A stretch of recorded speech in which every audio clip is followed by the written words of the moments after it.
What if the most important conversation you'll ever have with a woman is the one that happens without a single word? What if, in the quiet spaces between your texts, in the subtle shift of her energy from warm to cool, a final exam on your character is taking place, and you don't even know you're being graded? This isn't paranoia. It's the invisible architecture of attraction. Most men believe attraction is built with words, compliments, and grand gestures. They are wrong. True, lasting attraction is tested in silence. It's a biological, instinctual process she isn't even consciously directing. Her subconscious is asking a single, primal question. Is he stable, or is his emotional world built on my validation? And the first, most common and most spectacularly failed test is the one that exposes the truth in a matter of hours. The emotional pullback. You've been there. The connection is electric. The conversations flow until 2 a.m. She's laughing at your jokes, initiating contact, flooding you with the warm glow of her attention. You feel seen, desired, and for a moment, you believe you've finally cracked the code. Then it happens. The tide of her energy recedes without warning. Her replies, once instant and enthusiastic, become delayed and terse. K. LOL. I'm busy. The warmth turns to ice. For the average man, this is a code red alarm. His mind becomes a whirlwind of panicked self-interrogation. What did I do wrong? Did I say something stupid? Is she with someone else? This panic gives birth to a fatal impulse, the chase. He sends the dreaded text, "Is everything okay?" This question, seemingly born of care, is actually a scream of neediness. It subcommunicates, my emotional stability is dependent on your constant approval, and your silence has sent me into a spiral. Please, come back and regulate me.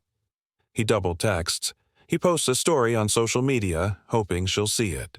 He becomes a detective, trying to solve the mystery of her mood, and with every anxious action he is failing the test in spectacular fashion.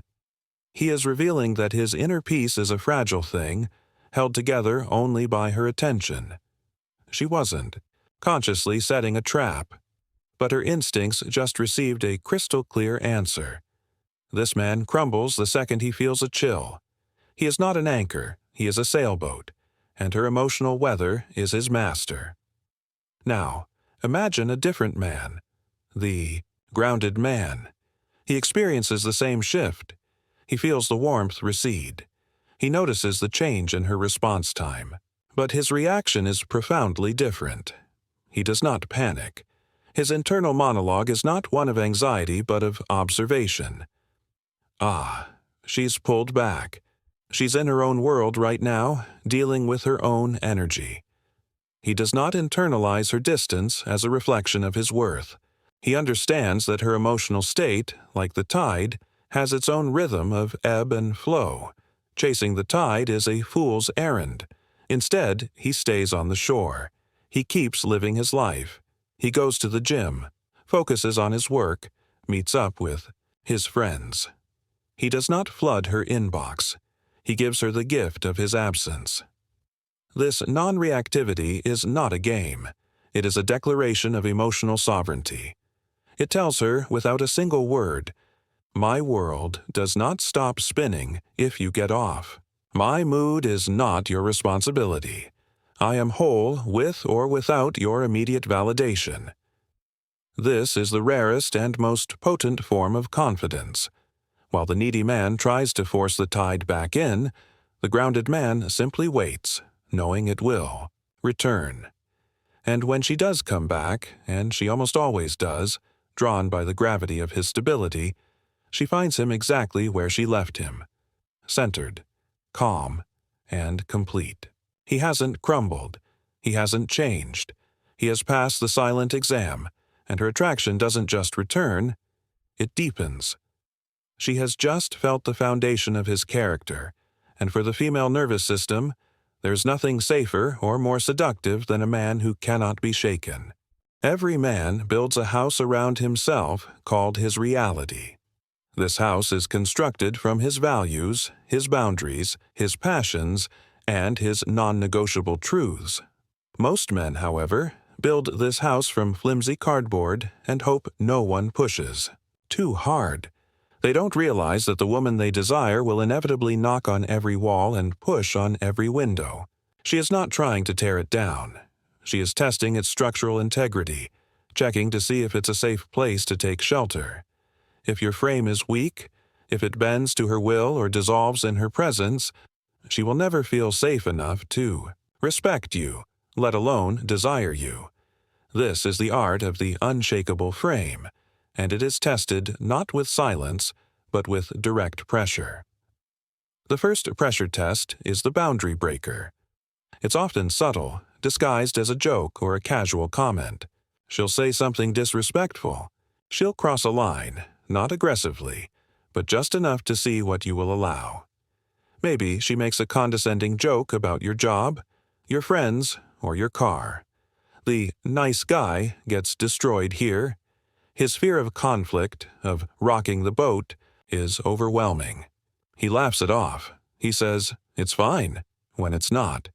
He lets the disrespect slide because he doesn't want to seem controlling or kill the vibe. But here is the brutal truth he misses. Every time you let disrespect slide, you are teaching her that it is safe to lose respect for you. You are handing her a hammer and showing her the cracks in your own foundation. The man with a strong frame handles this differently. He doesn't get angry. He doesn't raise his voice or become defensive. He becomes calm, firm, and direct. When she makes the disrespectful joke, he doesn't laugh. He holds her gaze, maybe with a slight pause, and says calmly, "Hey, I don't appreciate comments like that about my work. I'm passionate about what I do." He doesn't demand an apology. He doesn't lecture her. He simply states his reality and enforces his boundary. He is not controlling her. He is controlling what he will tolerate in his presence. This moment is a critical turning point. He has just shown her that he respects himself more than he fears her disapproval. This calm self-respect is the bedrock of her respect for him. It tells her his house is built of stone, not cardboard. This leads directly to the next test, the loyalty to self test. She'll criticize something you love, your passion, your goals, your friends. It's not always malicious. She wants to see, will you fold to keep me, or will you stay true to yourself and risk conflict? Let's say you're passionate about a side project and she says, "You spend so much time on that thing. Don't you think you should focus on something else?" The man with a weak frame hears this as a threat. He immediately starts defending himself, or, even worse, contemplates giving up his passion to appease her. He abandons a piece of himself for her approval. The moment he does this, he loses a piece of her respect. He has become a blank slate, willing to be whatever she wants him to be, and nothing is less attractive than a man with no identity. The man with an unshakable frame responds with calm conviction.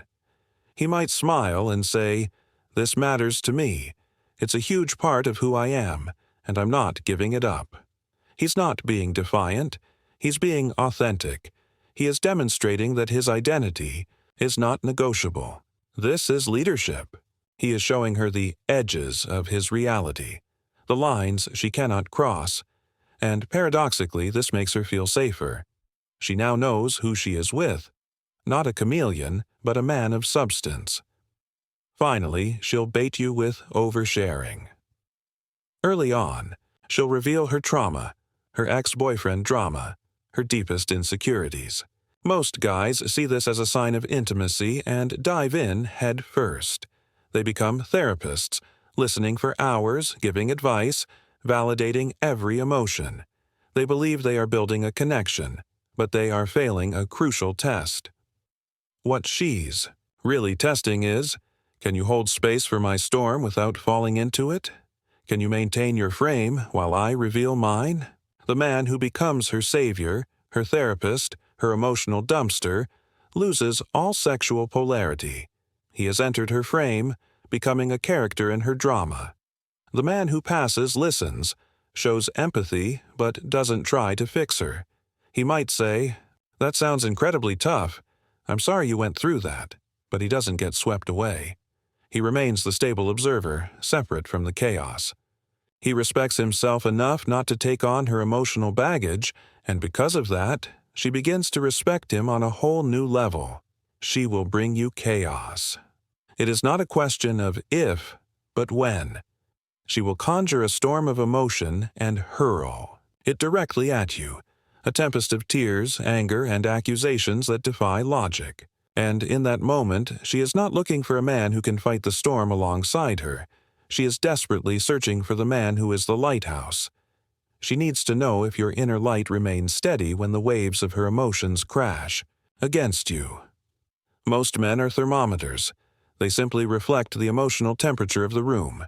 When she gets hot, he gets hot. When she gets cold, he shivers. The man she craves is a thermostat. He doesn't reflect the temperature. He sets it with his own unwavering calm. Can you be the eye of her storm? The most visceral test of this is the emotional outburst. She cries, she screams, she says things that don't make sense, dredging up past events and twisting them into weapons. Your first instinct, as a logical man, is to argue, to defend, to use reason to dismantle her irrational argument. You want to match her emotion, to show her how wrong she is. This is the single biggest mistake you can make. When you raise your voice, you are handing her the reins. You are screaming, "You control my emotional state. Your chaos has successfully created chaos in me." You have just shown her that she is your emotional leader. You have failed the test. The man who becomes her anchor does the opposite. As her storm rages, he breathes. He stays rooted. He listens not to the literal words, which are often just noise, but to the emotion behind them. He doesn't absorb her anger. He lets it wash over him. He holds his calm while she loses hers. He might even sit in silence, maintaining relaxed eye contact. When she finally exhausts herself and the storm subsides, he doesn't say, "Are you finished?" in a condescending tone. He might say, with genuine love but unshaken stability, "I can see you're hurting. Let's talk when you're feeling calmer." He has become the calm in her chaos, the stillness in her storm. This stability is emotional crack cocaine for the female nervous system. Women don't leave anchors, they cling to them. They leave the other, sailboats who are tossed about by the same winds. Then comes a more subtle storm. The attention starve. One day she's a sunbeam, flooding you with affection. The next, she's a black hole. No good morning texts, no likes on your photos, no sweet tone in her voice. Just a dry, neutral void. You feel it instantly, and the anxiety begins to creep in. Most men respond by trying to force the sun to come back out. They ask, "What's wrong?" They double text. They post stories to get a reaction. Boom. Test failed. You've just shown her that her silence is a button she can press to control you, to make you dance for her attention. The man who passes this test doesn't flinch. He notices the shift, acknowledges it internally, and keeps moving. He lets the silence expose her, not rattle him. His energy says, "My day is great whether you text me or not. My sense of well-being is generated internally." He gives her the space to experience her own mood without making it about him. This emotional neutrality is exceedingly rare. While other men are scrambling for a scrap of her validation, he remains a mountain. His inaction tells her that he cannot be manipulated by the giving or withholding of attention. He's not playing a game, he's just that solid. And women don't just get interested in that kind of rarity, they get attached to it. Finally, there's the most public storm, the flirt with others test. In front of you, she'll laugh a little too, long at another man's joke. She'll casually mention how cool or funny some other guy is. She's not necessarily interested in him. She's interested in your reaction. Will you get insecure? Will you puff out your chest and try to compete? Will you lash out at her later? Any of these reactions is a failure. It signals that you see other men as a threat and that you fear losing her. A high-value man doesn't battle for attention because he knows, deep in his bones, that he is the prize. His reaction is one of calm amusement. He might smirk. He might lean back and watch with a confident smile. He might playfully whisper to her, "Having fun," without a trace of jealousy. This silent confidence shuts the test down before it even starts. He has communicated that he lives in a state of abundance and is not threatened, turning her test into a moment that actually increases her attraction to him. The final lesson isn't about memorizing moves or passing a series of quizzes.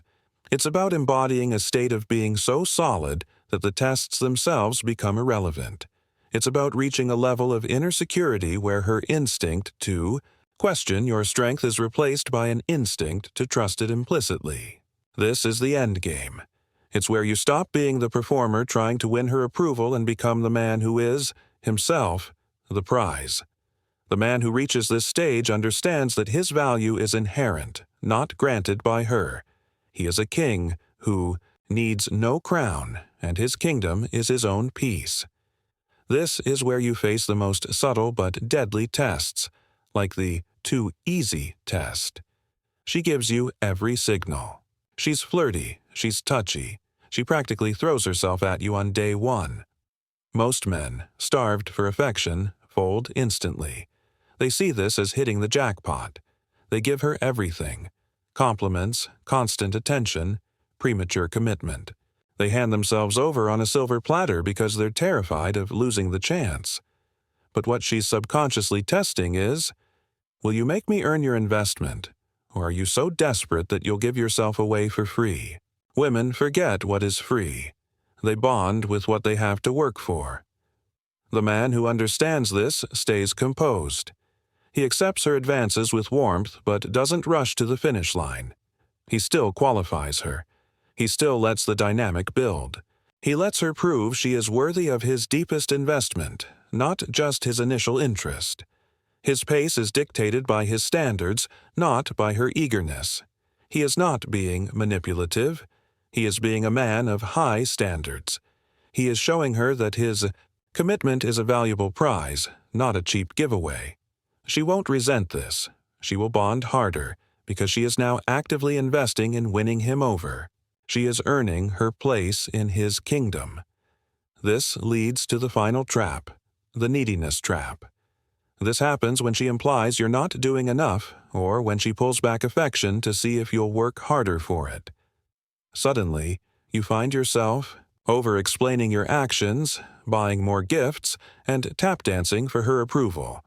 The moment you become the performer, she becomes the judge, and attraction dies. A grounded man never performs for love.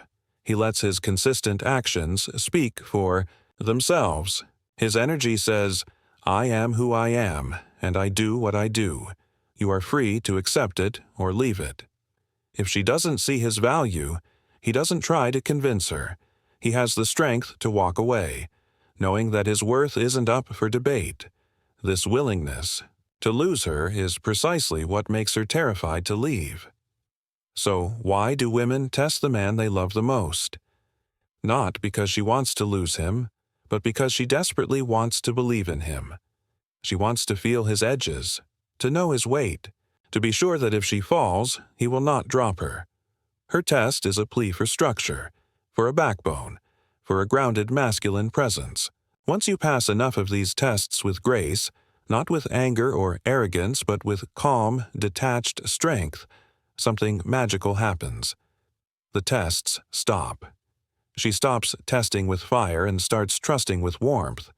She brings you her softness, not her chaos.